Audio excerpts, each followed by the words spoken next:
Hello students, আজকে আমাদের যে টপিক সেটার নাম হচ্ছে আর্কিমিডিসের নীতি। আর্কিমিডিসের নীতি আমাদের ক্লাস 9-এর ফিজিক্সের 3rd চ্যাপ্টার অর্থাৎ পদার্থের গঠন ও ধর্ম, তার একটা ছোট পার্ট। এর আগে আমরা দুটো ক্লাস নিয়েছি। সেই দুটো ক্লাসে আমরা প্রথম দিন পড়েছি প্রবাহীর ভেতরে কোনো বিন্দুতে চাপ কিভাবে নির্ণয় করব।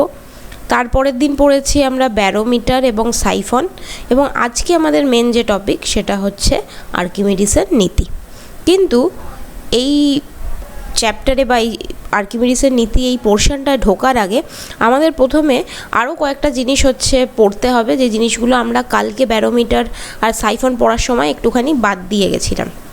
সেটা হচ্ছে, প্রথম একটা প্রশ্ন আসে যে প্রমাণ বায়ুমণ্ডলীয় চাপ কত সেমি বা একটা তোমাকে বলে দিল ড্যাশ পারদস্তম্ভের চাপের সমান।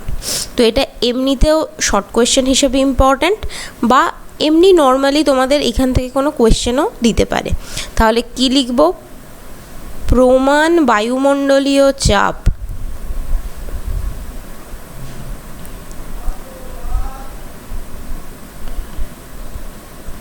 ছিয়াত্তর সেমি পারদস্তম্ভের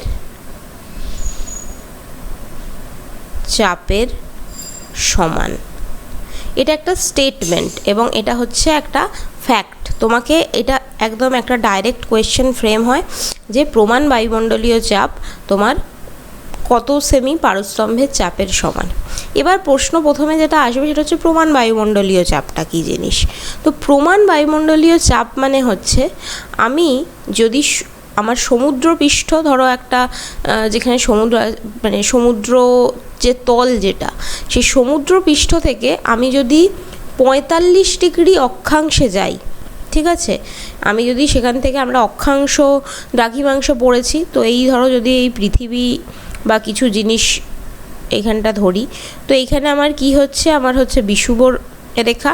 তো তার থেকে যত ওপরে যাব সেটা হচ্ছে আমার অক্ষাংশ কাউন্ট হবে, মানে এরকমভাবে যে আমরা যাই, যত ওপর দিকে যাব এরকম একটা একটা করে অক্ষাংশ আমার কাউন্ট হতে থাকবে। একদম কতগুলো অক্ষাংশ আছে আমার বিষুবরেখা থেকে একটা তোমার মেরু অবধি। তো যদি বিষুবরেখাকে ধরি তাহলে হচ্ছে আমার মোট 90টা রয়েছে, ঠিক আছে, এটা আমরা জানি।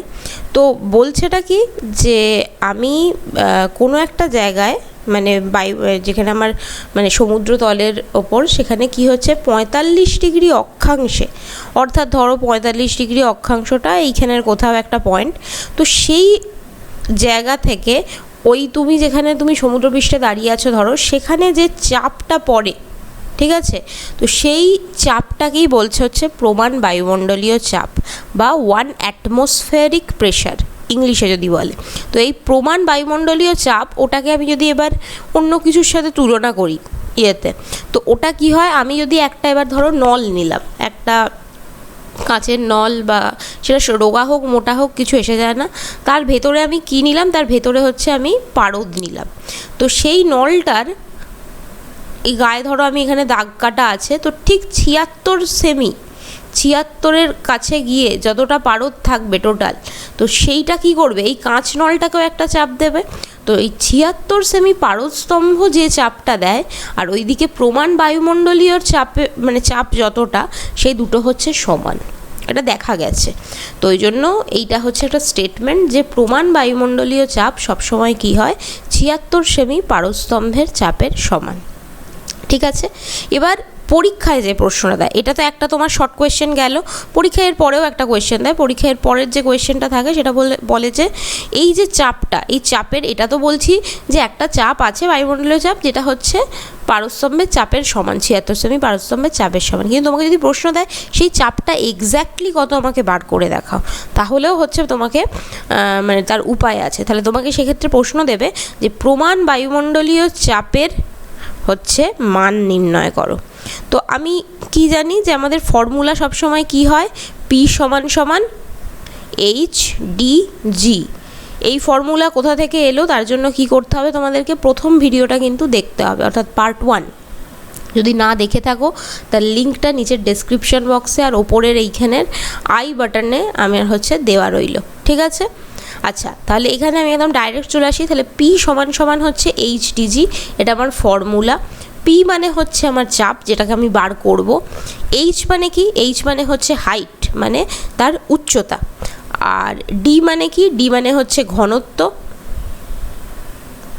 কার ঘনত্ব? যাকে মানে যে পদার্থটা আমি ইউজ করব, যদি জল ইউজ করি জলের ঘনত্ব, পারদ ইউজ করলে পারদের ঘনত্ব।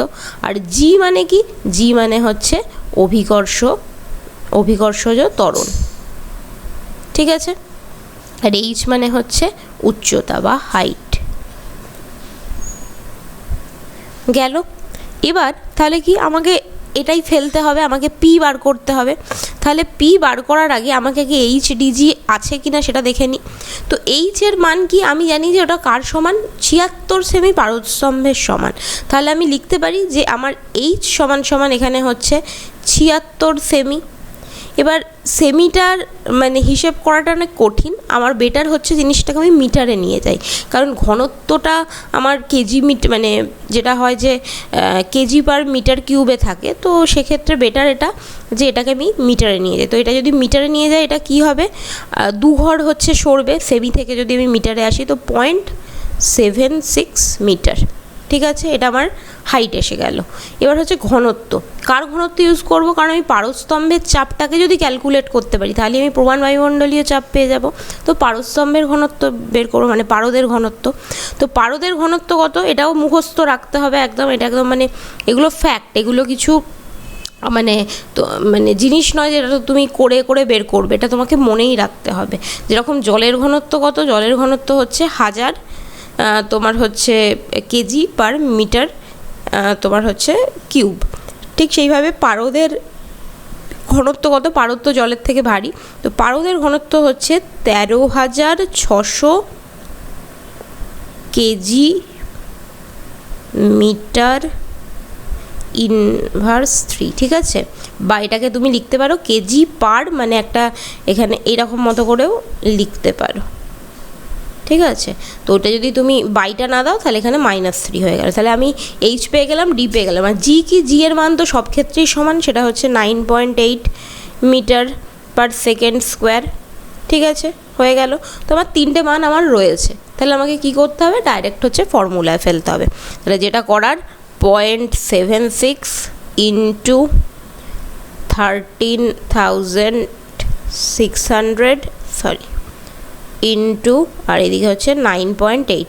এটা গুণ করে বের করা খুব মানে বের করা সম্ভব নয় সেটা নয়, কিন্তু করতে গেলে অনেক সময় লাগবে। বেটার আমাকে এটা মনেই রাখতে হবে একদম, মানে যেটা হয় প্রমাণ বায়ুমণ্ডলীয় চাপ কত।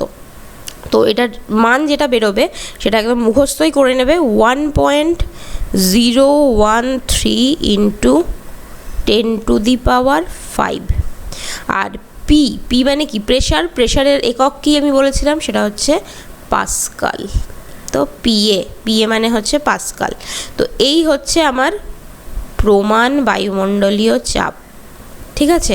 তোমাকে প্রশ্ন আইদার দিতে পারে প্রমাণ বায়ুমণ্ডলীয় চাপের মান নির্ণয় করো, তো তখন তোমাকে কিসের রেসপেক্টে বের করতে হবে? সেটা হচ্ছে ওই 76 সেমি পারস্তম্ভের চাপের সমান। তোমাকে লিখতে হবে যে আমরা জানি প্রমাণ বায়ুমণ্ডলীয় চাপ 76 সেমি পারস্তম্ভের চাপের সমান হয়। সেক্ষেত্রে কি হচ্ছে? এইচ সমান সমান এই, ডি সমান সমান এই, জি সমান সমান এই বলে পি সমান সমান এইচডিজি, এটা আমরা জানি।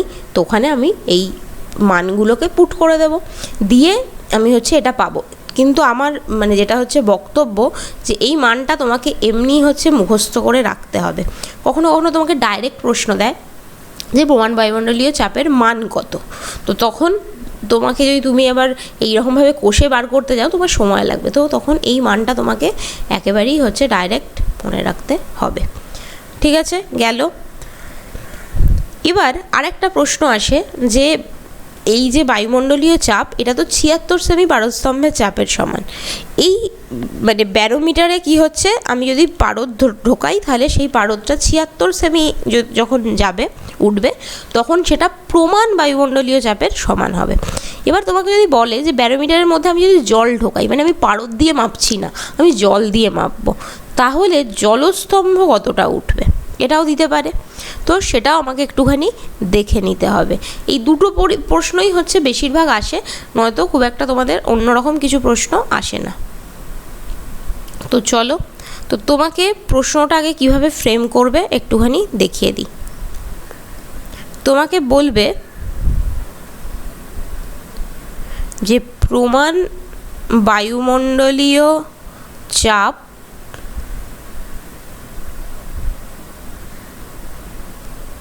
দ্বারা কত মিটার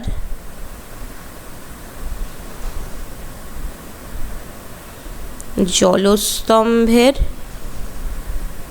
সমান, জলস্তম্ভের চাপের সমান।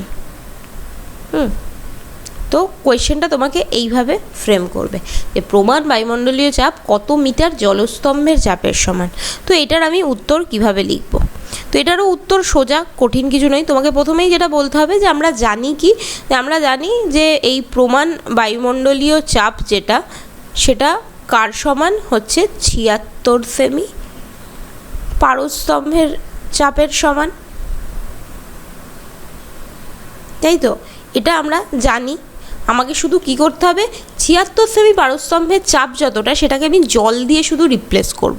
তাহলে 76 সেমি পারস্তম্ভের চাপটা আমরা আগেরবারে কত বের করলাম, একেবারে ডাইরেক্ট ফর্মুলা লিখতে পারো, তবে আমার মতে এখানে ডাইরেক্ট না লিখে ইয়েতে লিখবে। তাহলে পি সমান সমান আমি জানি কত, HDG, এটার রেসপেক্টে করব। তাহলে আমার পারদের ক্ষেত্রে এটা কি হবে, তো পারদের ক্ষেত্রে এটা হবে হচ্ছে 0.76, কেন এটাকে আমি মিটারে নিয়ে গেছিলাম, ইন্টু 13,600 মানে 13,600 ইন্টু হচ্ছে আমার 9.8, ঠিক আছে? এটা হচ্ছে আমার হাইট, এটা হচ্ছে আমার ঘনত্ব, আর এটা হচ্ছে আমার অভিকর্ষীয় ত্বরণ। তাহলে এটা হচ্ছে আমার কার, এটা হচ্ছে আমার পারদের ক্ষেত্রে। হলো, এবার তোমাকে লিখতে হবে জলের ক্ষেত্রে, মানে এটা তো এক জায়গায় রইল ইয়েতে, এবার লিখবে যেটা জলের ক্ষেত্রে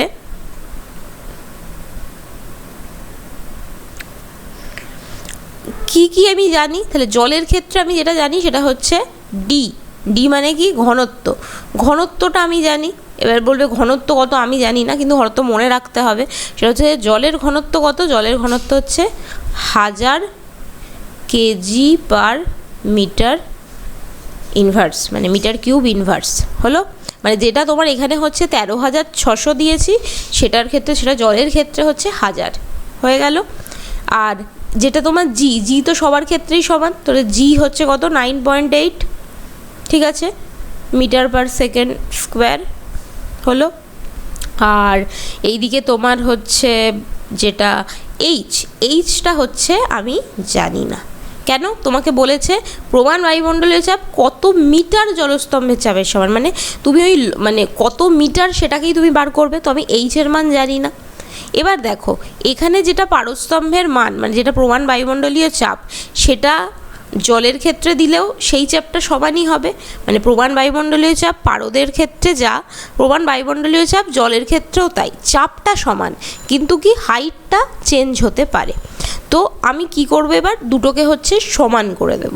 তো দুটোকে যদি সমান করি, জলের ক্ষেত্রে এটা কী হচ্ছে, আমি এইচের মান জানি না, ডি এর মান কত হচ্ছে 1000, আর জি এর মান কত 9.8। এর যে তাহলে এটাও একটা প্রেশার, এটাও বায়ুমণ্ডলীয় চাপের সমান, এটা তাহলে এটা সমান সমান আমি এখানের এই মানটা বসিয়ে দেবো। তাহলে 0.76, 13,600 আর হচ্ছে 9.8 হয়ে গেল। দেখো এখান থেকে 9.8 কেটে গেল, এইদিকে দুটো শূন্য আর এইদিকে দুটো শূন্য কেটে গেল। তাহলে এইচ সমান সমান যেটা দাঁড়াবে হচ্ছে 7.6 ইন্টু এইদিকে 136/10। এটাকে যদি আমি হিসেব করি, এটা অনেকটা আসবে হচ্ছে, মানে এটাকে এইভাবে যদি আমি অন্যভাবে লিখি, তাহলে হচ্ছে 0.76 ইন্টু 13.6, কারণ এখানে 10-এর জন্য এখানের এক জায়গায় পয়েন্ট পড়লো। তো এটার মানটা দাঁড়ায় তোমার হচ্ছে 10.336 মিটারের মতো। এটার মান মিটারে হবে, কারণ হাইট চেয়েছে, তো হাইট হচ্ছে মিটারে। তাহলে আমি আরেকবার বলে দিই, আমাকে প্রথম প্রশ্নে ছিল আমার বায়ুমণ্ডলীয় চাপের মান বের করো। তো সেক্ষেত্রে কী করেছিলাম, আমি জানি আমার কাছে যে ইনফরমেশানটা আছে যে বায়ুমণ্ডলীয় চাপ, প্রমাণ বায়ুমণ্ডলীয় চাপ 76 সেমি পারস্তম্ভের চাপের সমান। তো 76 সেমি চাপের সমান, সেক্ষেত্রে আমি এইচ, ডি আর জি পেয়েছিলাম, সেগুলোকে আমি বসিয়ে পি এর মানটা ক্যালকুলেট করেছিলাম। এখানে বলছে আমি এবার পারদ দিয়ে হিসেব করব না, আমাকে বলতে হবে জলের হিসেবে জলটা কত সেমি উচ্চতায় উঠবে। ঠিক আছে, পারদ যেরকম 76 সেমি উচ্চতায় উঠেছিল, জল কত সেমি উচ্চতায় উঠবে। তো আমাকে মানে ওটা মিটার বলে দিয়েছে, তাই আমি এখানে মিটারে কনভার্ট করেছি। যদি সেমিতে বলতো তাহলে আমাকে সব কিছুকে সেমিতে নিয়ে যেতে হতো, জেনারেলি পরীক্ষা মিটারেই চায়। তো তাহলে আমি প্রথমে যেটা করব সেটা হচ্ছে পারদের ক্ষেত্রে কত। তো পারদের ক্ষেত্রে একটা হচ্ছে, আমি জানি যে এটা হচ্ছে পারদের ক্ষেত্রে, ঠিক আছে। এবার জলের ক্ষেত্রে আমি কোন কোন রাশিগুলো জানি সেটা আমাকে দেখতে হবে। তো জলের ক্ষেত্রে আমি জলের ঘনত্ব জানি, আর জি যেটা সবার ক্ষেত্রেই এক সেটা জানি। এইচ আমি জানি না, আমাকে চেয়েছে কি সেই এইচটাই চেয়েছে কত মিটার। তাহলে দু ক্ষেত্রেই আমার বায়ুমণ্ডলীয় চাপটা একই থাকবে। তাহলে একটা জায়গায় জলের চাপ এই দিকের এইটা, আর অন্য দিকে যেটা সেটা হচ্ছে আমার পারস্তম্ভের চাপ। দুটোকে আমি হচ্ছে হিসেব করে এইচের মানটা আমি পেয়ে যাব। ওকে, বোঝাতে পারলাম? তো এটা একটা প্রশ্ন আসে যে প্রমাণ বায়ুমণ্ডলীয় চাপ কত মিটার জলস্তম্ভের সমান। গেল। এবার একটা ছোট জিনিস যেটা আমরা আগের দিন বাদ দিয়ে গেছিলাম, সেটা হচ্ছে তরলের সমোচ্চশীলতা ধর্ম। ঠিক আছে, সমোচ্চ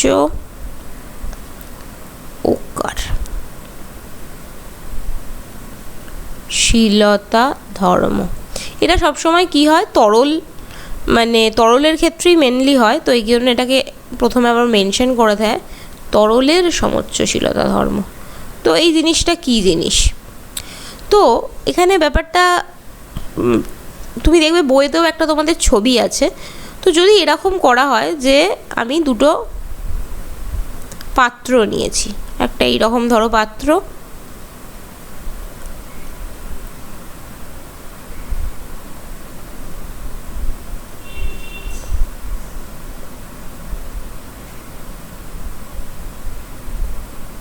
এরকম ধরো তিনটে আমার পাত্র রয়েছে। ঠিক আছে, মানে পাত্রের বিভিন্ন রকম আকার আছে, তো কোনোটা মোটা আছে, কোনোটা রোগা আছে। তো এরকম তিনটে পাত্র নিয়ে আমি কি করলাম, তিনটে পাত্রের মধ্যে যে কোনো একটা পাত্র দিয়ে আমি হচ্ছে জল ঢালতে শুরু করলাম। তো জল ঢালতে এখানে এগুলো এটা বন্ধ, হ্যাঁ, দুদিকটা হচ্ছে বন্ধ। যদি জল ঢালি তাহলে কি দেখব, যে জল স্থলটা আস্তে আস্তে উঠছে, এবং উঠতে উঠতে আমি ঢালছি হচ্ছে এইটা দিয়ে, কিন্তু কি সব জায়গাতেই জলতল যেটা, মানে এই পাত্রেই ধরো কিংবা এই দিকের ভেতরের এই পাত্রেই ধরো, সব জায়গায় জলতলটা কী হবে, একটা সেম লেভেলে উঠবে। মানে তুমি যত জল ঢালবে সেই অনুযায়ী তোমার হচ্ছে ওটা সেম লেভেলে উঠবে। তুমি যদি অল্প জল ঢালো, জিনিসের লেভেলটা এইখানে অবধি থাকবে এই সব জায়গাতে। তুমি যদি একটু বেশি জল ঢালো, ওটা আরেকটু ওপরে উঠবে। তো মোট কথা হচ্ছে যে তুমি যদি বিভিন্ন আকারের কয়েকটা কাচের নল নাও, এবং তারা যদি পরস্পর একটা মানে সেম চ্যানেল দিয়ে যদি যুক্ত থাকে, এই জন্য নিচেটা আমি যুক্ত করে দিয়েছি, তাহলে কি হবে, তুমি যদি একটা পাত্রে জল ঢালো, দেখা যাবে যে প্রত্যেকটা পাত্রে জলের যে উচ্চতা, জলের যে তল, সেটা কি হয়েছে, সেটা হচ্ছে সমান উচ্চতায় চলে এসছে। এই যে ধর্ম, এটাকেই বলে হচ্ছে তরলের সমোচ্চশীলতা ধর্ম। মানে দুটো জায়গায় যদি তরলকে, দুটো পাত্রের তরলকে যদি আমি কানেক্ট করে দিই, তাহলে সেই কানেক্ট করে দিলে তার মধ্যে যে জলের মানে প্রবাহটা, সেটা কতক্ষণ চলবে, যতক্ষণ না দুটো জলের উচ্চতা, মানে দুটো জায়গার পাত্রের জলের উচ্চতা সমান না হয়ে যায়, এক অনুভূমিক তলে না চলে আসে, ততক্ষণ অবধি সেই মানে এই প্রবাহটা চলতে থাকবে। আর এই যে ধর্মটা, একে বলা হয় জলের সমোচ্চশীলতা ধর্ম। পরীক্ষায় একটা এমনি ফ্ল্যাট কোয়েশ্চেন আসে, সেটা হচ্ছে তরলের সমোচ্চশীলতা ধর্ম বলতে কী বোঝো। তারপরে অনেক সময় ওটার সাথে একটা কোয়েশ্চেন দেয় যে এর ব্যবহারিক প্রয়োগ লেখো, এর একটি ব্যবহারিক প্রয়োগ লেখো, তো সেটাও দিতে পারে। তো এখানের এটার ব্যবহারিক প্রয়োগ কী, সেটা একটু মাঝে মাঝে পরীক্ষায় লাগে, মানে জিনিসটা কোথায় কোথায় আমি প্রয়োগ করছি। জাস্ট কোনো জিনিস ফিজিক্সে জেনে নিলাম সেরকম তো নয়, নিশ্চয়ই তার কোনো অ্যাপ্লিকেশান আছে। তো প্রথম প্রয়োগ যেটা দিয়ে মানে পরীক্ষায় প্রশ্নও আসে, সেটা হচ্ছে যে দেখবে যে শহরাঞ্চলে বা মফস্বল এরিয়াতে আমাদের যেখানে তোমার হচ্ছে জলের ট্যাঙ্ক থাকে, সেটা বাড়িরই হোক বা আমি এমনি নর্মালি যেই জলটা হচ্ছে শহরের প্রত্যেকটা প্রান্তে তোমার ছড়িয়ে পড়ছে যে জলটা, তো সেই যে ট্যাঙ্ক করা হয় সে একটা শহরের জন্য, সেই ট্যাঙ্কটা দেখবে সেটা খুব উচ্চতায় একটা করা হয়, মানে বেশ ওটা উঁচু জায়গায় তোমার হচ্ছে থাকে। ওটা থাকার কারণ কি, ওই ট্যাঙ্কের মধ্যে কি হয়, জল স্টোর হয়ে থাকে। এবার শহরের যত বাড়ি থাকুক না কেন, সেই বাড়িগুলো সবসময় ট্যাঙ্কের যে জলের যে স্তরটা, যে উচ্চতায় ট্যাঙ্কটা রয়েছে তার থেকে জেনারেলি নিচুতে থাকে, তার সমান ইয়েতে থাকে না, তার মেনলি তার নিচু বা অঞ্চলে থাকে। তার ফলে কি হয়, তার ফলে যেটা হয় যে শহরের বিভিন্ন বাড়িতে হচ্ছে জল সরবরাহ সবসময় হচ্ছে সেটা দিতে থাকে। কেন থাকে, কারণ দেখো ট্যাঙ্কটা হচ্ছে ধরো এইখানে আমি লাগিয়েছি, কিংবা আমি বাড়ির ক্ষেত্রেই ধরছি, তো বাড়িতে আমাদের যে জলের ট্যাঙ্কটা থাকে সেটা সবসময় ছাদে থাকে। তো এটা ধরো ছাদে আমার জলের ট্যাঙ্কটা রাখা আছে, ঠিক আছে, একদম ছাদে। এখানে ধরো আমার বাড়ির দুতলা আচ্ছা এটা সেকেন্ড ফ্লোর, এটা ধরো ফার্স্ট ফ্লোর, এটা ধরো 3 তলা, আর এটা হচ্ছে আমার গ্রাউন্ড ফ্লোর, ঠিক আছে। এবার এইখানেও আমার ঘরের মধ্যে কিছু নল আছে, এখানেও আমার কিছু নল আছে, এই ঘরেতেও কিছু নল আছে। এবার আমার জল স্টোর কোথায় হচ্ছে, মোটরের সাহায্যে আমি জলটাকে স্টোর করে রেখেছি ছাদের মধ্যে। তো এই সবসময় কি হবে, এইগুলোর সাথে কি হয়, ঘরের যে নল তার তো কানেকশান আছে, এখানে একটা কানেকশান আছে, এখান থেকে এসে তোমার নিচের এখানে কানেকশান আছে। তো বিভিন্ন জায়গায় কি হচ্ছে, আমার প্রত্যেকটা তলাতেই সেই জিনিসটার কি হচ্ছে, কিছু না কিছু কানেকশান রয়েছে। তো সবসময় কি বললাম, যে যদি আমার দুটো জায়গার জলের কানেকশান থাকে, কোথাও একটা যদি কমন এই যে কানেকশান যদি আমি রেখে দিই, তাহলে কি হবে, সব সময় চাইবে যে মানে অন্য পাত্রের জলগুলো যে ওই পাত্রের বা যে কোনো একটা যে তারা যেন সেম লেভেলে চলে আসে, সম উচ্চতায় চলে আসে। তো তাই জন্য কি হবে, এরা সব সময় ওপরটার থেকে কম উচ্চতায় আছে, মানে আমার ট্যাঙ্কের থেকে কম উচ্চতায় আছে। তাই সব সময় এরা কি হবে, যে এরকম কোনো মানে সময় আসবে না যে যেখানে যখন হচ্ছে এরা জল পাবে না। এবার হ্যাঁ, তুমি প্রশ্ন এটা করতে পারো যে এরকম তো হয় যে আমাদের কি হয়, আমাদের দুতলার জল আগে শেষ হয় বা 3 তলার জল আগে শেষ হয়, তখনও 1 তলার জল থাকে। এটার কারণ কি, এটার মেনলি কারণ যেটা হচ্ছে যে ওপরে তোমার যদি ট্যাঙ্কের জল কমতে থাকে, তাহলে কি হবে, তার প্রথম এফেক্টটা পড়বে হচ্ছে প্রথমে সবার ওপরের যে ফ্লোরটা আছে, ঠিক আছে। কিন্তু তোমার যদি ট্যাঙ্কে জল থাকে তাহলে এই সমস্যাটা হবে না। তাই ওটার সাথে এটার হচ্ছে তুলনা করব না। আমরা তুলনা কি করব, যে আমাদের কি হয়, শহরাঞ্চলে জল সরবরাহের জন্য বা বিভিন্ন বাড়িতে যে ট্যাঙ্কের সাথে আমাদের মানে জলের পাইপলাইনের যে যুক্ত আছে, সেটা সবসময় কি হয়, সমোচ্চশীলতা ধর্মের জন্য সবসময় সেখানে হচ্ছে জল পাওয়া যায়। তো একটা প্রশ্ন দেয় এই জন্যই, যে কেন শহরাঞ্চলে যে মূল ট্যাঙ্কটা থাকে জল সরবরাহের জন্য, সেটা মানে উঁচুতে হচ্ছে রাখা হয়, বা বাড়িতেও যে ট্যাঙ্কটা থাকে সেটা কেন উঁচুতে রাখা হয়। তো তার কারণ হচ্ছে এটাই, যেটা ছাদে রাখার কারণ এই কারণেই, কারণ যে ওর সাথে যুক্ত যে পাইপলাইনগুলো থাকবে সেগুলো সমোচ্চশীলতা ধর্মের জন্য সারাক্ষণই হচ্ছে সেখান থেকে জল পাওয়া যাবে, ঠিক আছে। তাহলে আমি তরলের সমোচ্চশীলতাটাও আশা করি বোঝাতে পারলাম। এখান থেকে আরেকটা মানে তোমার ছোট কোয়েশ্চেন আসে, যে এটা একটু আমি লিখেই দিই, স্থির তরলে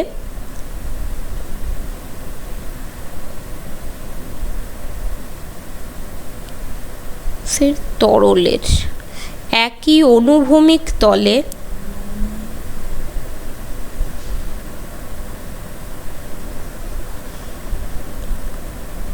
সব বিন্দুতে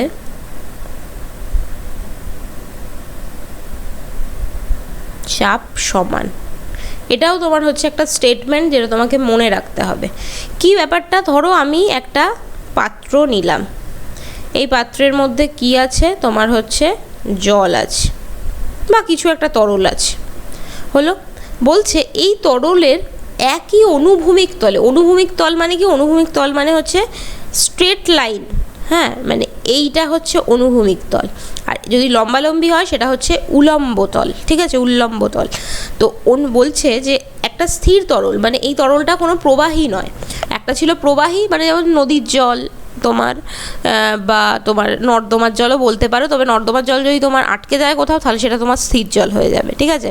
তো যাকগে, তো স্থির তরলের ক্ষেত্রে যদি আমার তরলটার কোনো তার মধ্যে স্রোত না থাকে, কোনো মুভমেন্ট না থাকে, তাহলে সেই তরলের একই অনুভূমিক তলে, ধরো এর এই ভেতরের, এটা একটা অনুভূমিক তল ভেতরের মধ্যেও এখানে, তো সেই অনুভূমিক তলে যে কোনো বিন্দুতে, ঠিক আছে, ধরো আমি এখানের এটাকে পয়েন্ট করি, তো ধরো এর আমি এই বিন্দুটায় ধরছি, তো এই বিন্দুতে হোক বা এই বিন্দুতে হোক বা এই বিন্দুতে হোক, তো কোনো স্থির তরলের যে কোনো একটা অনুভূমিক তলকে আমি যদি ধরি, তাহলে সেই অনুভূমিক তলের সব বিন্দুতে, সেটা আমি এইখানের, এটা ধরো আবার এ বিন্দু, এটা ধরি বি বিন্দু, এটা ধরি সি বিন্দু, যদি তারা অনুভূমিক তলে থাকে তাহলে সব বিন্দুতেই কি হবে, চাপ সমান, মানে এ বিন্দুতেও যা চাপ, বি বিন্দুতেও যা চাপ এবং সি বিন্দুতেও যা চাপ সেটা সমান হবে।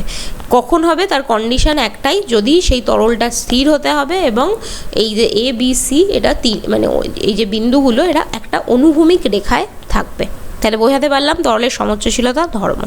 এবার আমাদের হচ্ছে বহু প্রতীক্ষিত জিনিস, যেটা আমাদের শেখা দরকার, মানে শিখতে আমরা আজকে এসেছি, সেটা হচ্ছে আর্কিমিডিসের নীতি।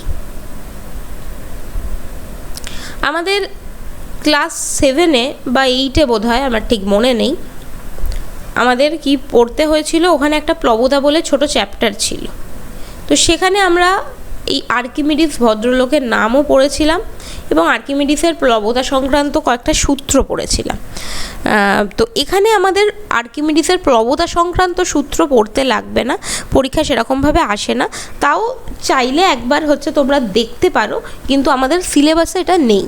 আমাদের সিলেবাসে তাহলে আছেটা কি, আমাদের সিলেবাসে জাস্ট যেটা হচ্ছে মানে এমনিতে প্লবতা কাকে বলে আছে, আর্কিমিডিসের মেন যে নীতি সেটা আছে, শর্ত ফর্ত এইসব কিছু আমাদের পড়তে হবে না। আমাদের এখানে মেনলি যে জিনিসটা আছে, প্রথমে পড়তে হবে প্লবতা কী, তারপরে যেটা পড়তে হবে যে বস্তুর প্রকৃত ওজন জিনিসটা কি আর আপাত ওজন জিনিসটা কি, আর তারপরে পড়তে হবে দুটো আমাদের থিওরি হিসেবে পড়তে হবে যে কখন কোনো বস্তু ভাসবে জলে আর কখন কোনো বস্তু হচ্ছে জলের মধ্যে নিমজ্জিত হবে। এই মোটামুটি আমাদের এই আর্কিমিডিসের নীতি যে টপিকটা রয়েছে তার মধ্যে এইটুকু জিনিসই আমাদের পড়তে লাগবে। তো আর্কিমিডিস এই ভদ্রলোক কে ছিলেন, তো ইনি একজন মানে বলতে পারো সায়েন্টিস্ট কোচেরই ছিলেন। তো তাকে একবার ডাকা হয়েছিল, তাকে রাজা ডেকেছিলেন, তো রাজা ডেকে তাকে বলেছিলেন যে আমার যে মুকুটের যে সোনা আছে সেই সোনার মধ্যে কতটা খাদ আছে বা কতটা ভেজাল আছে, সোনার মধ্যে খাদ থাকা মানে কি, সেটা হচ্ছে ভেজাল থাকা, সেটা তোমাকে বের করতে হবে, বা কতটা আছে তুমি সেটা নির্ণয় করো।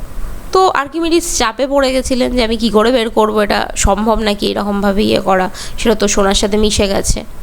তো এই তিনি ভাবতে ভাবতে যে আমি তো আর রাজার বোধহয় মুখ রাখতে পারবো না, রাজা যে কাজটা আমায় দিয়েছে আমি পারবো না, তো বললো যাকগে আমি অন্তত একটুখানি আমার শরীরটাকে ঠান্ডা করতে যাই। তো উনি কী করতে গেলেন, ওখানে একটা মানে ছোটো পাতকুয়া টাইপের আছে মানে রাজার বাড়িতে, তো তিনি সেখানে স্নান করতে গেলেন, মানে পাতকুয়া বললে ভুল হবে, চৌবাচ্চা মতো আছে। তো তিনি কী করলেন, চৌবাচ্চাটা একদম মানে ভর্তি জল ছিল, তো তিনি সেখানে গিয়ে কী করলেন যে গিয়ে একদম ওখানে গিয়ে তিনি হচ্ছেন এক ঝাঁপ মারলেন। তো যেমনি তিনি জলের মধ্যে মানে তার গোটা শরীরটাকে তিনি ডোবালেন, কি হলো, দুটো জিনিস ঘটলো। প্রথম যে জিনিসটা ঘটলো, তিনি নিজেকে একটু হালকা মনে করলেন, আর সেকেন্ড যে জিনিসটা ঘটলো, তার ডোবার সাথে সাথে মানে তার জলে ঢোকার সাথে সাথে কিছুটা জল উপচে পড়ে গেল, ঠিক আছে। তো সেখান থেকে তার মাথায় একটা জিনিস স্ট্রাইক করলো যে তার মানে সোনার যে ওয়েট আর সোনার মধ্যে যদি খাদ মেশানো থাকে তার দুটোর ওয়েট আমার আলাদা হবে। তো আমি যদি প্রকৃত সোনার ওয়েটটা দেখি, প্রথমে ক্যালকুলেট করি, তারপরে আমি যদি মানে যত গ্রাম ধরো মুকুটের ওজন সেরকম যদি পুরোটাই প্রকৃত সোনা দিয়ে হয়, তার যদি আমি ওজনটা ক্যালকুলেট করি, আর বর্তমানে রাজা যে মুকুটটা পড়ে আছে তার যদি ওজনটা আমি ক্যালকুলেট করি, দুটোর মধ্যে কিছু না কিছু পার্থক্য পাবো, কারণ ওর মধ্যে তো খাদ মেশানো আছে। তাহলে যেটাই বিয়োগ হবে সেটাই আমার মানে যেইটা বিয়োগ ফল থাকবে সেটাই আমার তাহলে মানে সোনার মধ্যে খাদের পরিমাণ হবে। বোঝাতে পারলাম? তো এই ছিল আর্কিমিডিসের হচ্ছে বক্তব্য, এবং আর্কিমিডিস ওখান থেকে একটা মানে তখন তো তিনি জানতেন না যে এই জিনিসটা কী, তো তখন যে জিনিসটা তিনি মানে থিওরিটা দিয়েছিলেন, যেটাই পরবর্তীকালে আমাদের প্লবতা নামে আমাদের কাছে পরিচিত। তো প্লবতার অনেকগুলো উদাহরণ আছে, সেই উদাহরণ তুলে মানে বাস্তবের প্রয়োগ আছে এবং বাস্তব উদাহরণ আছে, যেগুলো থেকে পরীক্ষায় প্রায়শই কোয়েশ্চেন আসে।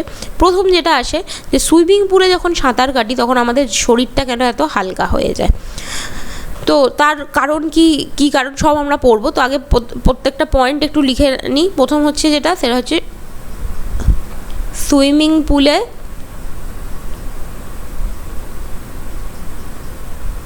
সাঁতার, ঠিক আছে। এখন শুধু আমি ছোটো ছোটো করে পয়েন্টগুলো লিখছি। আর কি, আর হচ্ছে কুয়োর যখন আমি বালতি মানে কুয়োর মধ্যে আমি যখন বালতি দিয়ে জল তুলি, তো বালতিটা যতক্ষণ কুয়োর মধ্যে থাকে ততক্ষণ কি হয়, আমার মানে বালতিটা তুলতে কোনো অসুবিধাই হয় না, বালতিটা আমার হালকাই লাগে। যখনই ওটা কুয়োর জলের থেকে ওপরে উঠে গেল তখন বালতিটাকে তুলতে আমার খুব কষ্ট হয়, ঠিক আছে।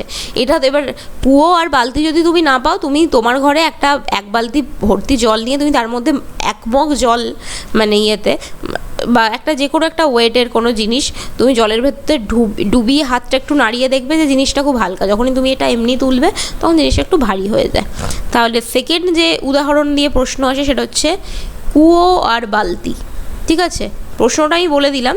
তো কুয়ো বালতি দিয়ে এত বড় প্রশ্ন লিখতে লিখতে তাহলে আমাদের ক্লাস এই করেই শেষ হয়ে যাবে। আরেকটা কি আসে, আরেকটা আসে হচ্ছে মানে ওই একই রকম দেয় যে স্নান করার সময় কি জল ভর্তি মগ যদি আমি বালতির জলের মধ্যে ডোবাই, বালতির জলের মধ্যে ডুবিয়ে যদি আমি মগটাকে নাড়াই, এমন কিছু মনে হয় না। যেমনটা বালতি থেকে বের করি তখনও কী হয়, সেটা হচ্ছে আমার একটুখানি ভারী মনে হয়। তো এরকম বিভিন্ন রকম তোমার হচ্ছে পয়েন্ট আছে। এগুলো এবার তাহলে এগুলো থেকে আমি কি বুঝতে পারি, ধরো কোনো একটা বস্তু, এই যে ধরো সুইমিং পুলে আমি সাঁতার কাটছি, তো ধরে নিই আমার সুইমিং পুলটা হচ্ছে এরকম কৌটোর মতো, মানে একটা ইয়ের মধ্যে। তো এখানে আমার কি হচ্ছে, জল আছে, ঠিক আছে। তো ধরো আমাকে দেখতে একটুখানি এরকম গোছের, গোলুমলু, আমি হচ্ছে একটু মোটা মানুষ। তো কি করছি আমি ধরো এখানে আমি যদি জলের মধ্যে সুইমিং পুলের জলের মধ্যে ধরো আমি এখানে ডুবলাম বা আমি ওখানে আমার শরীরটাকে নিয়ে গেলাম, তো কি হবে, প্রথম যে জিনিসটা আমি বললাম কি আমার ওজনের একটু মানে ওয়েট আমার কমবে। তো আমার ওয়েট কিভাবে বের করে, আমার ওয়েট যেভাবে বের করে সেটা হচ্ছে যে আমার মধ্যে যতটা ভর আছে, আমার মধ্যে মোট পরিমাণ যতটা আছে তার সাথে কি করি, আমি হচ্ছে অভিকর্ষ ত্বরণটা সেটাকে গুণ করি। কারণ আমাদের ওজন সবসময় কি হয়, নিচের দিকে ক্রিয়া করে, তাই তো। তাই জন্যই আমাদের নিজেদের মানে কোনো বস্তুকেও যদি ধরো সেটাকে কী হয়, ভারী লাগে। কেন ভারী লাগে, কারণ আমাদের ওজন সবসময় নিচের দিকে ক্রিয়া করে। এবার ধরো আমার ওজন হচ্ছে, ধরে নিলাম হচ্ছে 50 কেজি, ঠিক আছে। তো এই 50 কেজির জিনিসটাকে যখন আমি এই জলের মধ্যে ডোবালাম, ঠিক আছে, জলের মধ্যে ডুবিয়ে যেটা দেখব যে এটার তো তার মানে 50 কেজি যেটা, সেটাই আমার অ্যাকচুয়াল ওয়েট, মানে আমি বলতে পারি আমার প্রকৃত ওজন, ঠিক আছে। তো জলের সাথে ডোবানোর সাথে সাথেই যেটা হয় যে আর্কিমিডিসের নীতি কাজ করে যায়, যে আমার একটা কি মনে হবে যে আমার নিজেকে একটুখানি, আমার নিজের ওজনটা একটুখানি কম লাগবে। তার মানে আমি ধরে নিলাম জলের ভেতরে ডুবলে আমার ওজনটা হয়ে যায় হচ্ছে 45 কেজি, ঠিক আছে। তার মানে আমার জলের ভেতর ডোবার ফলে যে আপাত ওজন হয়েছে, ঠিক আছে, আপাত ওজন হয়েছে সেটা কত হলো, 45 কেজি ধরে নিলাম। হ্যাঁ, এগুলো সব মানে সবই আমার কল্পনায় চলছে। তাহলে আমি বলতে পারি যে নিশ্চয়ই এখানে কিছু একটা ফোর্স আছে, যে ফোর্সটা কি করছে, এই আমার ওয়েটের যে ফোর্স, আমার ওজনের যে ফোর্স, যে বল, সেটার এগেনস্টে বা সেটার বিপরীতে কাজ করছে। মানে আমি সোজা কথায়, এই যদি আমি হই, আমার ওজন সবসময় নিচের দিকে কাজ করে, কিন্তু নিশ্চয়ই এখানে এমন কিছু ঘটনা ঘটছে যাতে কি হচ্ছে, এই ওজনের বিপরীত দিকে এখানে কিছু বল ক্রিয়েট হচ্ছে, বল তৈরি হচ্ছে। তাই জন্যই তো আমার নিজেকে হালকা লাগছে। যদি আমার সেম দিকেই মানে আসতো তাহলে আমার আরও ভারী লাগতো নিজেকে। তো আপাত ওজন কমেছে মানেই নিশ্চয়ই এখানে আমার কোনো একটা বল ক্রিয়েট হয়েছে। আর কতটা আপাত হ্রাস হয়েছে, মানে কতটা ওজন আমার কমেছে, আপাত হ্রাস যেটা, সেটা কত, 50 থেকে আমি যদি 45 বিয়োগ করি তাহলে 5 কেজি আমার হ্রাস হয়েছে। তাহলে এটা হচ্ছে হ্রাস, এটা হচ্ছে আপাত ওজন, এটা হচ্ছে আমার প্রকৃত ওজন। তাহলে আমি বলতে এটা পারি যে নিশ্চয়ই তরলের মধ্যে কোনো বস্তুকে ডোবালে কি হয়, কোনো একটা ঊর্ধ্বমুখী বল প্রয়োগ হয়, তাই তো? কেন হয়? কারণ আমি বললাম আমাদের বস্তুর ওজন সবসময় নিচের দিকে ক্রিয়া করে, তাহলে ওটার বিপরীতে ক্রিয়া করা মানে নিশ্চয়ই ঊর্ধ্বমুখী কোনো বল প্রয়োগ হয়েছে। তাহলে আমি এটাই মানে প্লবতার সংজ্ঞা, যে কোনো বস্তুকে আমি যদি তরলে বা গ্যাসের মধ্যে আংশিক বা সম্পূর্ণভাবে ডোবাই, মানে আমি আইদার হচ্ছে এই জলের মধ্যে এই রকমভাবেও ডোবাতে পারি, মানে কিছুটা ডুবেছে কিছুটা ডোবেনি, আবার আমি জিনিসটাকে পুরোটাই হচ্ছে ডোবাতে পারি। তো আংশিক বা সম্পূর্ণরূপে যদি আমি কোনো বস্তুকে প্রবাহীর ভেতরে ডোবাই, তাহলে কি হয়, ওই প্রবাহী মানে ওই যে জলটা আছে, ওই জলটা বস্তুটার ওপর একটা ঊর্ধ্বমুখী বল প্রয়োগ করে। তো সেই ঊর্ধ্বমুখী বলটাকে বলছে হচ্ছে প্লবতা। তাহলে প্লবতা কি? প্লবতা এক ধরনের বল, প্লবতার ওই জন্য মান ঊর্ধ্বমুখী বলকে বলছে আমার প্লবতা। এবং প্লবতা কে দিচ্ছে, প্লবতা মানে কার, মানে কে অ্যাপ্লাই করছে, সেটা হচ্ছে প্রবাহী নিজে অ্যাপ্লাই করে। ঠিক আছে, আমার একটা ওজন আছে, সেই ওজনটা যদি আমি জলের মধ্যে মানে জল বা গ্যাসের মধ্যে হয়, তাহলে যেটা পাবো যে আমার ওই জলটা একটা ঊর্ধ্বমুখী বল প্রয়োগ করবে, তাকে আমি কি বলবো, প্লবতা। এবার তাহলে আমার যে প্লবতা সেটা অ্যাকচুয়ালি কি, একটা বল, তাহলে বলের একক কি, সেটা হচ্ছে নিউটন। তাহলে প্লবতারও যেটা একক সেটা হচ্ছে নিউটন বা ডাইন যেটা হোক। তো আমাদের প্লবতার একক ফেকক দিয়ে আসবে না, বাট তবুও যদি প্লবতার অঙ্ক কিছু দিয়ে দেয় কখনো, তো প্লবতা এমনিতে বের করার জন্য সেটা হচ্ছে প্লবতার এককও কী হয়, নিউটন। কেন? কারণ প্লবতাও হচ্ছে একটা বল। হয়ে গেল, তাহলে আমি প্লবতার হিসেবটা করলাম। এবার যেটা হচ্ছে আমি পড়বো এরপরে, সেটা হচ্ছে আর্কিমিডিসের নীতি। তো এই ভদ্রলোক, আর একবার নামটা লিখে দিই, আর্কিমিডিসের নীতি।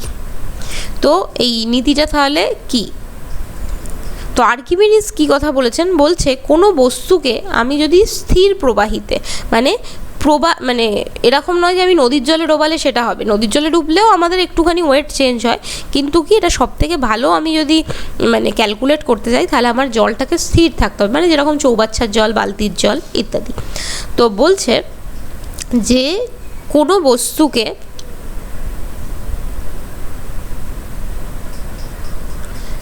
স্থির প্রবাহিতে, আচ্ছা প্লবতা যেটা, প্লবতা কী হয়, গ্যাসের ওপরও কাজ করে, তরলের ওপরও কাজ করে, শুধু কঠিনের ওপর কাজ করে না। ঠিক আছে, তাহলে কোনো বস্তুকে স্থির প্রবাহিতে তুমি ব্র্যাকেটে লিখে দিতে পারো তরল বা গ্যাস, সেখানে কি করলাম, আংশিক বা সম্পূর্ণ রূপে নিমজ্জিত করলে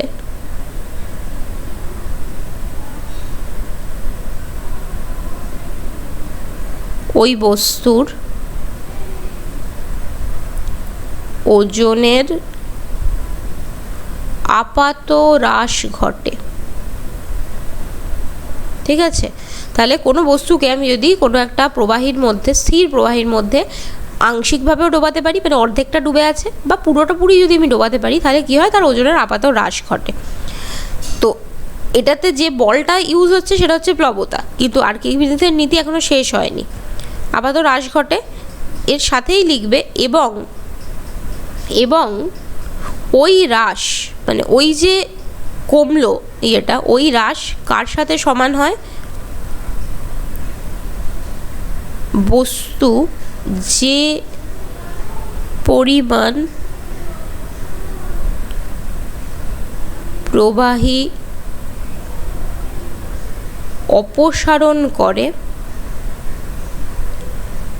তার ওজনের সমান। এবার একটুখানি জিনিসটা বুঝে নিই। তো কি বলছে, কোনো একটা বস্তুকে আমি যদি আংশিক বা সম্পূর্ণরূপে কোনো একটা প্রবাহীতে নিমজ্জিত করি, তাহলে কি হবে, তার ওজনের আপাত হ্রাস ঘটবে। ওই যে আমি বললাম আমার ওজন 50 কেজি, আমি যখনই জলের মধ্যে ডুবলাম আমার ওজন মনে হলো 45 কেজি হলো। তো তাতে অ্যাকচুয়ালি হয়টা কি, ধরো যদি আমার ওটা ভর্তি থাকে, আমি যদি তার মধ্যে ডুবি, তাহলে কি হয়, কিছুটা জল কি হয়, অপসারিত হয়, কিছুটা জল উপচে পড়ে। তো বলছে ওই যে আবার 5 কেজি ওজন যে কমলো, ওই 5 কেজি ওজন যে কমলো সেটা কার সমান, সেটা হচ্ছে ওই বস্তু দ্বারা, মানে আমার দ্বারা যতটা জল, যতটা প্রবাহী আমি অপসারণ করেছি তার ওজনের সমান হবে। মানে আমি যখনই জলের মধ্যে ঝুপ করে লাফ দিলাম, তাতে হলোটা কি, 5 কেজি জল হচ্ছে বাইরে পড়ে গেল, বা 5 কেজি জল হচ্ছে উপচে পড়লো। তো ওই 5 কেজি জল উপচে পড়ার জন্য আমার যে ওজন, আসল যে ওজন, প্রকৃত ওজন, সেটাও কি হলো, 5 কেজি কমতে থাকলো, কমে গেল। বোঝাতে পারলাম? সোজা জিনিস। এবার এখানে এই যে 50 কেজি যেটা আমার প্রকৃত ওজন, তো এই প্রকৃত ওজনকে কি লিখছি, মানে আমাকে এটা প্রকাশ তো করতে হবে, এটাকে আমি লিখছি হচ্ছে W1। তো W1 কি হচ্ছে, আমার প্রকৃত ওজন, ঠিক আছে। আর এইদিকে কি হচ্ছে, ধরো আমার এখানে যেটা হচ্ছে যে তোমার এখানে তো আমি 45 কেজি লিখে দিলাম, আর আমার এখানে যে ওজনের যে হ্রাস হয়েছে, ধরো আমি এটাকে একটুখানি মুছে দিই, দাঁড়াও 1 সেকেন্ড।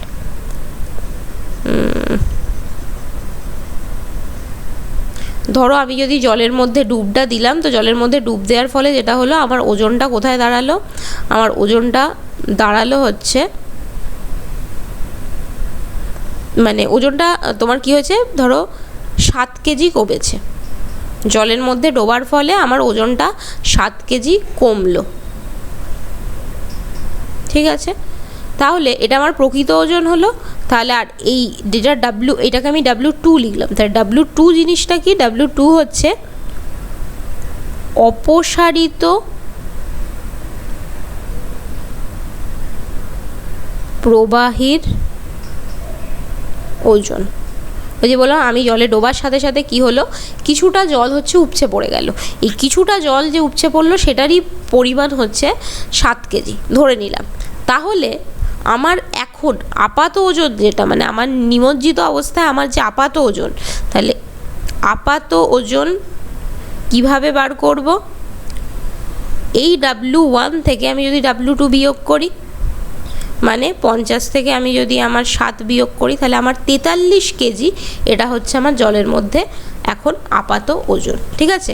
তাহলে W1 হচ্ছে প্রকৃত ওজন। তোমাকে বলবে প্রকৃত ওজন আমি থেকে আপাত ওজন কিভাবে পাবো, তো প্রকৃত ওজন থেকে আমি যদি অপসারিত প্রবাহীর ওজনকে বাদ দিয়ে দিই, তাহলে আমি কি পাবো, কোনো মানে বস্তু ফ্লুইডে বা প্রবাহীর মধ্যে সেটা তার ওজন যতটা সেটা আমি পেয়ে যাব, ঠিক আছে। হলো।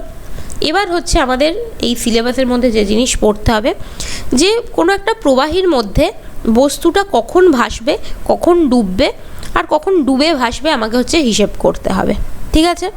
তাহলে আমি কি বললাম, আমার প্রকৃত ওজন সেটাকে আমি কিভাবে লিখব, W1, আর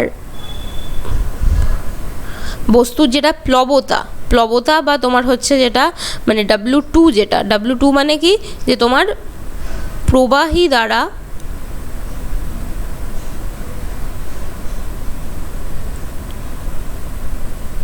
অপসারিত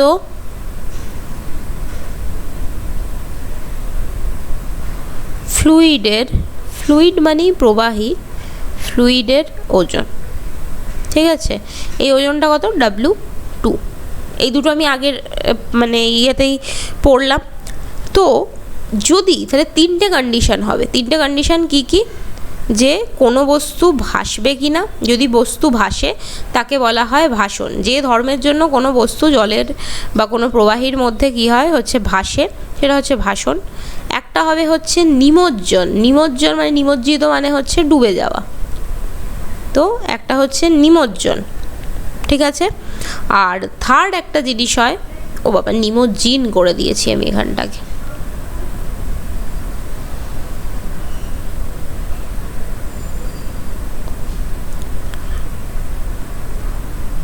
ঠিক আছে। তো নিমজ্জন একটা হচ্ছে, আরেকটা যেটা হয় সেটা হচ্ছে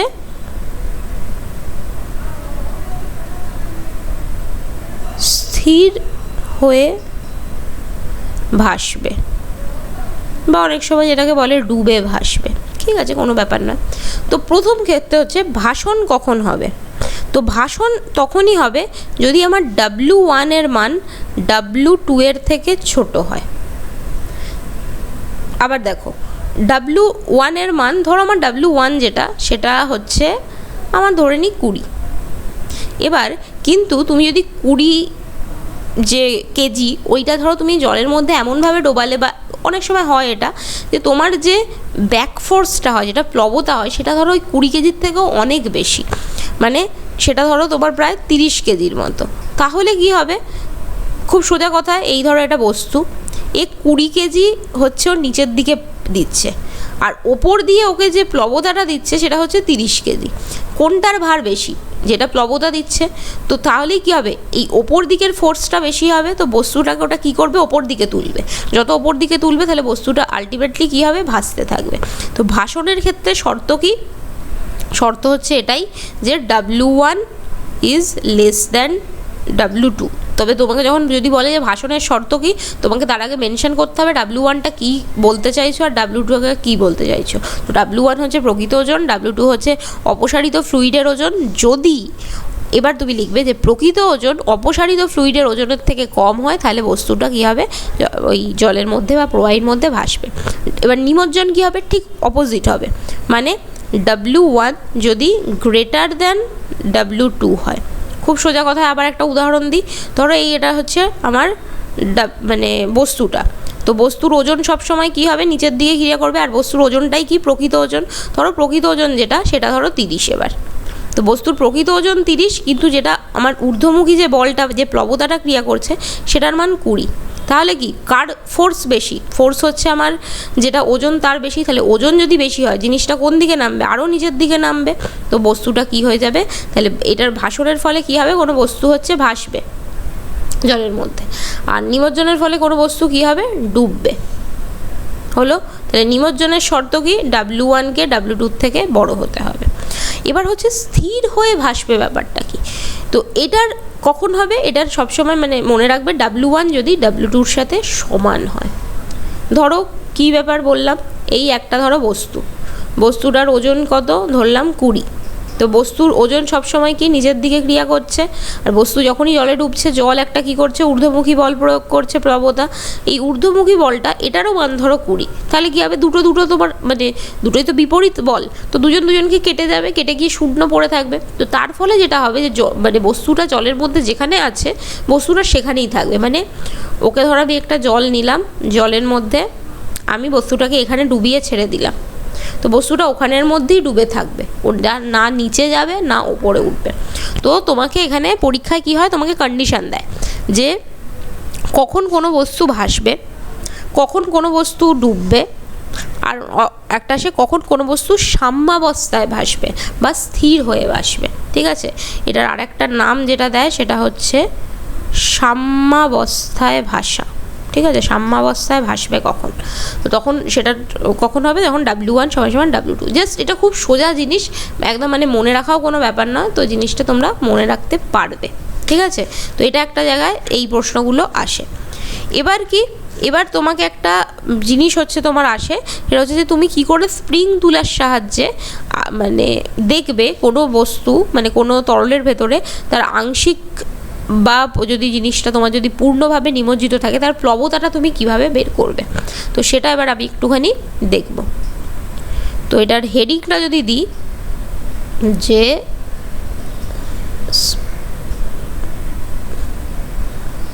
স্প্রিং তুলার সাহায্যে কী মাপে, তো স্প্রিং তুলার সাহায্যে আমার বস্তুর ওজন মাপে। ঠিক আছে, তো স্প্রিং তুলার সাহায্যে তরলের আংশিক ও পূর্ণ নিমজ্জিত বস্তুর প্লবতা নির্ণয়। একটু বড় কথা, তোমাকে পরীক্ষায় দেবে যে তুমি কিভাবে স্প্রিং তুলার সাহায্যে কোনো বস্তুর মানে প্লবতা নির্ণয় করবে। এবার তোমাকে মেনশন করে দিতে পারে যে আংশিক অবস্থায় বা পূর্ণ নিমজ্জিত অবস্থায়। তো কি করব, 3টে স্টেপ আছে। প্রথম কি, আমার স্প্রিং তুলাটা অ্যাকচুয়ালি দেখতে হয়, এখানে একটা আংটা থাকে, সেখান থেকে তোমার কি হয়, একটা এরকম একটা ইয়ে থাকে, এখানে তোমার হচ্ছে একটা স্কেল থাকে, 1 2 3 4 করে এরকম একটা স্কেল থাকে। আর এখান থেকে কি হয়, একটা তোমার এখানে একটা আংটার মতো আরেকটা নিচে নামে, ঠিক আছে। তো এই রকম কি করলাম আমি, 3বার আমি নিলাম। একটু আঁকা টেরা ব্যাকা হয়ে যাচ্ছে, তো 3বার আমি সেম জিনিস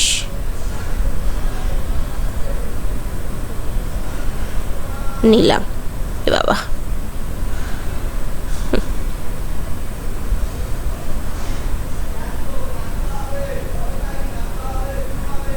ঠিক আছে।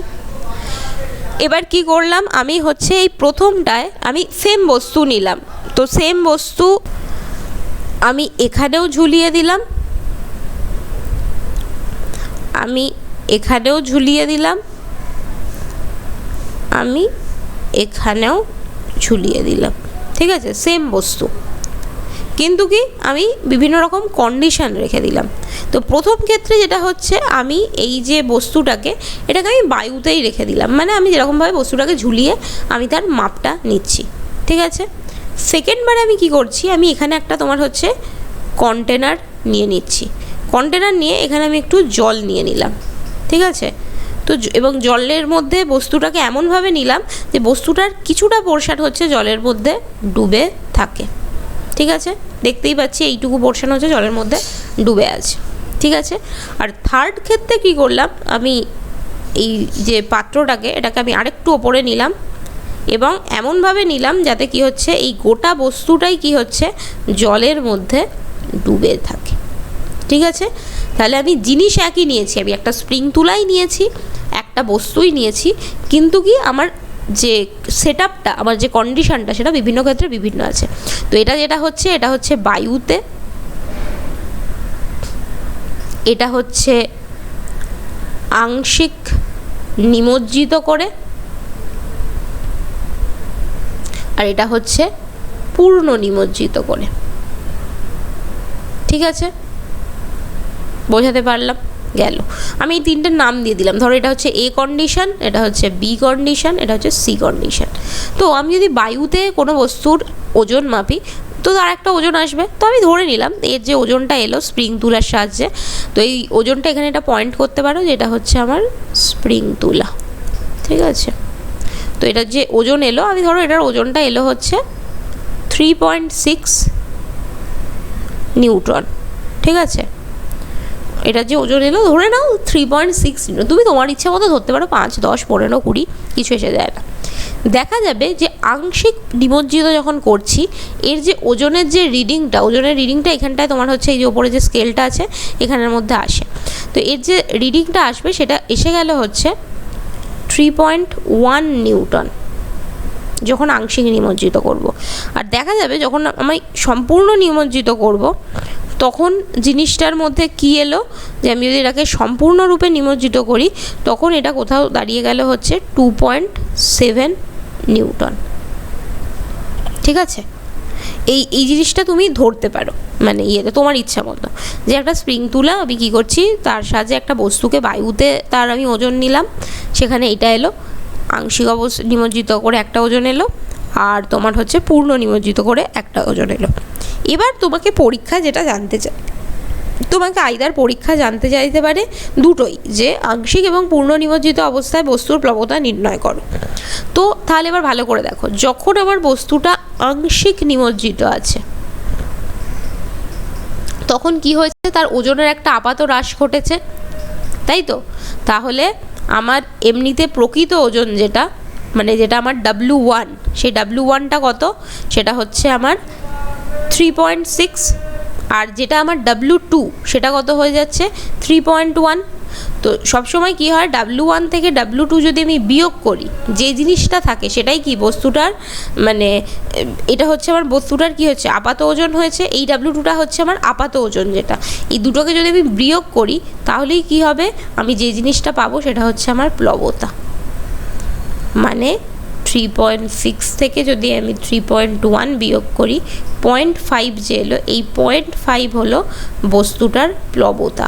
কখন? যদি বস্তুটা আংশিকভাবে নিমজ্জিত থাকে। কেন? কারণ এক্ষেত্রে বস্তুর ওজন হয়েছে 3.6, ওইদিকে বস্তুর ওজন হয়েছে 3.1, তাহলে ওই যে মাঝখানের 0.5 নিউটনটা ওটা কোথায় গেল? ওটা নিশ্চয়ই কি হয়েছে, আচ্ছা এখানে নিউটনটা লিখতে হতো কারণ প্লবতার মান আছে। তো ওই যে গ্যাপটা এসছে, ওই যে অভাবটা হয়েছে, ওই অভাবটা কিসের জন্য হয়েছে? কারণ প্লবতা ক্রিয়া করেছে ওর ওপর। এখানে কোনো প্লবতা ছিল না, ক্রিয়া করেনি, এখানে কিছুটা প্লবতা ক্রিয়া করেছে, তাই জন্য কি হয়েছে, গ্যাপটা হচ্ছে 0.5, সেটা হচ্ছে আংশিক নিমজ্জনের ক্ষেত্রে প্লবতা। এবার হচ্ছে তোমাকে বললো পূর্ণ নিমজ্জনের ক্ষেত্রে প্লবতা কত। সেম জিনিস, W1 থেকে আমি, আচ্ছা এটা আমার ধরো মানে তোমার W1, এটা আমার W2, আর এটা আমার হচ্ছে W3, কারণ আমি 3টে ক্ষেত্রে নিয়েছি। তো এক্ষেত্রে আমি কী বিয়োগ করব? W1 থেকে W3 বিয়োগ করব। তো তখন আমার কি হয়ে যাবে? প্লবতাটা হচ্ছে 3.6 থেকে 2.7 বিয়োগ করছি, তাহলে আমার দাঁড়াবে হচ্ছে 0.9 হয়ে যাবে আমার নিউটন প্লবতা। কখন? যখন আমার বস্তুটা সম্পূর্ণ ডোবানো থাকবে। এবার তুই বলছো মানে তুমি এবার তোমার ইচ্ছে মতো ধরতে পারো, তুমি এটা 10 ধরতে পারো, ওটা 8 ধরতে পারো, তো সেক্ষেত্রে তোমার প্লবতা এক এক রকম হবে। তো তোমাকে আইদার পরীক্ষায় যে কোনো একটা তুলে দিতে পারে, যে কোনো একটা স্প্রিং তুলার সাহায্যে তরলে পূর্ণ নিমজ্জিত বস্তুর প্লবতা নির্ণয় করো। তখন কি করবে? একটা তোমার হচ্ছে বায়ুতে প্লবতা বের করতে হবে, একটা হচ্ছে পূর্ণ নিমজ্জিত অবস্থায় প্লবতা বের করতে হবে, দুটোর মধ্যে বিয়োগ করে দেবে, তাহলে তোমার পূর্ণ অবস্থায় আসবে। যদি তোমার আংশিক বলে তাহলে তোমার কি করতে হবে? এইটা আঁকতে হবে, মানে তোমার বায়ুতে আঁকতে হবে, তারপরে তোমার আংশিকটা আঁকতে হবে, তখন এইটা হচ্ছে তোমাকে আঁকতে লাগবে না। যদি তোমাকে কিছুই মেনশন না করা থাকে তাহলে তোমাকে 3টেই আঁকতে হবে। ওকে, বোঝাতে পারলাম? তো স্প্রিং তুলার সাহায্যে আমি আংশিক আর পূর্ণ নিমজ্জিত বস্তুর আমি হচ্ছে প্লবতা নির্ণয় করলাম। ঠিক আছে, হয়ে গেল। এবার আমার লাস্ট একটুখানি জিনিস হচ্ছে পড়ে আছে, তাহলেই আমার প্লবতা শেষ। সেটা হচ্ছে যে কোনো বস্তু, আমি এই যে বললাম যে সাম্যাবস্থায় ভাষা কি? সাম্যাবস্থায় ভাষা মানে হচ্ছে যদি আমার W1 এর মান W2 এর সাথে সমান হয়, তখনই কি হবে? ওটা আমার সাম্যাবস্থায় কোনো বস্তু ভাসবে। তো তোমাকে প্রশ্ন একটা দেয় যে কোনো বস্তু এই যে স্থির হয়ে বা সাম্যাবস্থায় ভাষা, তার শর্ত কী? মানে এমনি সেই জিনিসটা ভাসবে, মানে একটা তো কন্ডিশন এটাই যে W1কে W2 সমান হতে হবে, কিন্তু স্থির হয়ে ভাষার আর কি কিছু শর্ত আছে? তো এইটা একটা প্রশ্ন আসে যে কোনো বস্তু স্থির হয়ে ভাষার শর্তগুলো কি কি। তো প্রথম যেটা হচ্ছে শর্ত, সেটা হচ্ছে এই W1 আর W2 এর যে শর্তটা, যে W1 সমান W2 হতে হবে। এটাকে তোমাকে লেখায় লিখলে কি লিখবো? যে তরলে ভাসমান বস্তু নিজ ওজনের সমান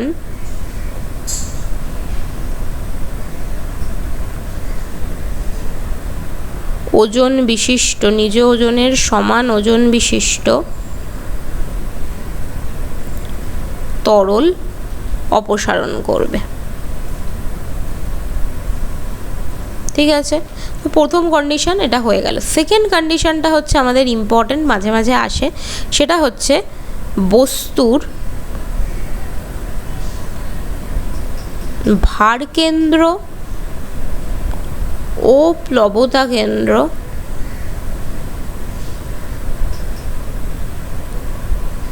একই উল্লম্ব রেখায় থাকবে। ঠিক আছে, এবার প্রশ্ন প্রথমেই যেটা জাগবে, হোয়াট ইজ ভার কেন্দ্র অ্যান্ড হোয়াট ইজ প্লবতা কেন্দ্র, কারণ নাম শুনিনি এর আগে। তো এটা সোজা জিনিস, আমি একটুখানি বুঝিয়ে দিই।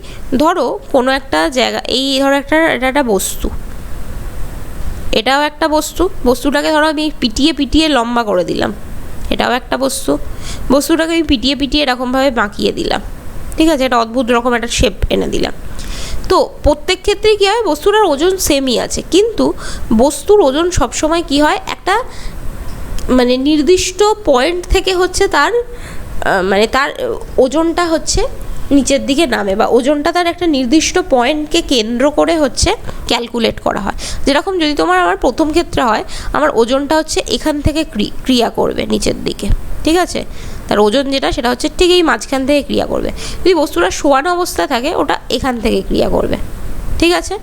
যদি বস্তুটা এখন টেরা বেঁকা হয়, বস্তুটার ঠিক যেই অঞ্চলটা ভারী, মানে এই জায়গা থেকে হচ্ছে বস্তুর আমার ওজনটা ক্রিয়া করে। তো যেখান থেকে বস্তুর বস্তুর ওজন, ভর আর ভার ছোটোবেলায় পড়েছিলাম। ভর মানে তো বস্তুর মধ্যে যে যতটা পরিমাণ রয়েছে, আর ভার মানে হচ্ছে ওজন। তো যেখান থেকে বস্তুর ভার ক্রিয়া করে, যে কেন্দ্রকে কেন্দ্র করে বা যে পয়েন্টকে কেন্দ্র করে, যে বিন্দুকে কেন্দ্র করে বস্তুর ভার ক্রিয়া করে নিচের দিকে, তাকে বলে ওর ভার কেন্দ্র, ঠিক আছে। সেটা বিভিন্ন রকম বস্তুর ক্ষেত্রে, মানে বিভিন্ন উচ্চতার বিভিন্ন রকম শেপের বস্তুর ক্ষেত্রে বিভিন্ন জায়গায় হয়। আমি যদি জিনিসটাকে এরকম লম্বা করি, তখন কী হয়ে যাবে, জিনিসটার ভারকেন্দ্রটা কোথাও এই রকম জায়গায় থাকবে। তো বিভিন্ন জায়গায় কী হচ্ছে, ভারকেন্দ্রটা বিভিন্ন রকম হচ্ছে, তো তাকে বলছে তার ভারকেন্দ্র, ঠিক আছে। আমাকে ভারকেন্দ্র আগে বলে, প্রবতা কেন্দ্র আগে বলে, পরীক্ষায় আসবে না, কিন্তু কি আমাকে দুটো টার্ম তো মানে বুঝতে হবে। সেকেন্ড হচ্ছে প্লবতা কেন্দ্র। হোয়াট ইজ প্লবতা কেন্দ্র? প্লবতা কেন্দ্র জিনিসটা কি, যে তোমার ঠিক যে বিন্দুতে প্লবতাটা তোমার ক্রিয়া করবে। ধরো এই জলের মধ্যে এই বস্তুটাকে ডুবিয়েছি, ঠিক আছে, আর একদিকে এরকম টেরা বেঁকা একটা বস্তুকে ডুবিয়েছি। তো এক জায়গায় কি হচ্ছে, এর যে প্লবতাটা সেটা কি হচ্ছে, এইখানটায় ধরো ক্রিয়া করছে ইয়েতে, বা এইখানে মাঝখানেও করতে পারে। এর ক্ষেত্রে কী হয়েছে, এটা হচ্ছে এই জায়গাটায় ক্রিয়া করছে, ধরে নাও। তাহলে দুজনের কী হচ্ছে, প্লবতা কেন্দ্র এক এক রকম জায়গায় থাকতে পারে, সেটাও বস্তুর মানে যেরকম গঠন তার উপর ডিপেন্ড করে। তো প্লবতা কেন্দ্র মানে যে বিন্দুকে কেন্দ্র করে প্লবতা ক্রিয়া করছে তাকে বলছে প্লবতা কেন্দ্র। আর ভার কেন্দ্র মানে যে বিন্দুকে কেন্দ্র করে বস্তুর ভার বা ওজন ক্রিয়া করে। সোজা কথা হচ্ছে এটা। এবার শর্তটা দেখো, শর্ত বলছে যদি বস্তুর ভারকেন্দ্র আর প্লবতা কেন্দ্র সেই দুটো যদি সেম মানে উলম্ব তলে থাকে, তখন কি হয়ে যাবে হচ্ছে বস্তুটা আমার যে ওর যে কি বলবো, ওই বস্তুটা হচ্ছে স্থির অবস্থায় ভাসবে, ঠিক আছে। তার মানে এই ধরো কোনো একটা বস্তু, ধরো এই আমি যে বস্তুটা এঁকেছি, এবার আমি একটুখানি কালারটা চেঞ্জ করি। তো বস্তুটার কি হচ্ছে, ধরো এটা হচ্ছে বস্তুটার ভার কেন্দ্র, আর বস্তুটার ধরো প্লবতার যে কেন্দ্রটা সেটা ধরো এই জায়গাটায় ক্রিয়া করছে, ঠিক আছে। প্লবতার কেন্দ্রটা হচ্ছে এখানে, তো আমি এটাকে ধরে নিলাম আমার প্লবতা কেন্দ্র, আর এটাকে ধরে নিলাম আমি ভার কেন্দ্র। তো শর্ত এটাই যে বস্তু তখনই স্থির হয়ে ভাসবে যদি এই মানে ভার কেন্দ্র আর প্লবতা কেন্দ্র কি হয়, একই উলম্ব রেখা থাকে। উলম্ব রেখা মানে কি, উলম্ব রেখা মানে হচ্ছে মানে জিনিসটা লম্বালম্বি থাকে। তো যদি জিনিসটা এরকম লম্বালম্বি রেখায় থাকে, তখন তাহলে কি শর্ত ওটা মানছে, যে ওটা হচ্ছে ভাসবে। আর যাদের ক্ষেত্রে কি হয়, তোমার হচ্ছে ভার কেন্দ্রটা অনেক নিচে থাকে, প্লবতা কেন্দ্র হচ্ছে উপরের দিকে বা অন্য কোথাও থাকে, তখন কি হয়ে যাবে, বস্তুটা ডুববে। যদি তোমার প্লবতা কেন্দ্রটা থাকে, তো সে ওই মানে প্রশ্ন তোমাদের আসে না। তোমাদের মেনলি যেটা আসবে, প্রথমে আসবে হচ্ছে কিছু প্রয়োগ আসে, কেন আমাদের সাঁতার কাটতে সুবিধা হয়, সাঁতার কাটলে কেন মানে শরীরের ওজন কমে যায়, এইসব আছে। প্লবতা কাকে বলে আসে, প্লবতার একক আছে কিনা জিজ্ঞেস করে। তো প্লবতার একক যেটা হচ্ছে প্লবতার নিউটন। আর ওইদিকে আর্কিমিডিসের নীতি আসে, বস্তুর প্রকৃত ওজন এবং আপাত ওজন কাকে বলে আসে, কখনো কখনো তাদের পার্থক্য দিলেও দিতে পারে। তারপরে যে কোয়েশ্চেনটা আসে যে কোনো বস্তু ভাসবে কি ডুববে, মানে তার ভাসন নিমজ্জন কখন হবে, তার শর্তগুলো লেখো। তো এই W1 W2 দিয়ে তোমাকে করতে হবে। তারপরে আসবে যে স্থির অবস্থায় ভাষা বা সাম্য অবস্থায় ভাষা বলতে কী বোঝো, আর এর স্থির অবস্থায় ভাষা দুটি শর্ত লেখো। আর লাস্ট আসবে স্প্রিং তুলার সাহায্যে কোনো বস্তুর আংশিক বা পূর্ণ নিমজ্জিত বস্তুর হচ্ছে ওজন বের করো বা ওর প্লবতা নির্ণয় করো। তো এই হচ্ছে আমার ওভারঅল আর্কিমিডিসের নীতি। জিনিসটা খুব সোজা, যদি একবার ভালোভাবে বুঝতে পারো, মানে ভিডিওটা দেখে নিয়ে একবার বইটা যদি পড়ে নাও, সব জিনিসটা ক্লিয়ার হয়ে যাবে। ওকে, থ্যাংক ইউ।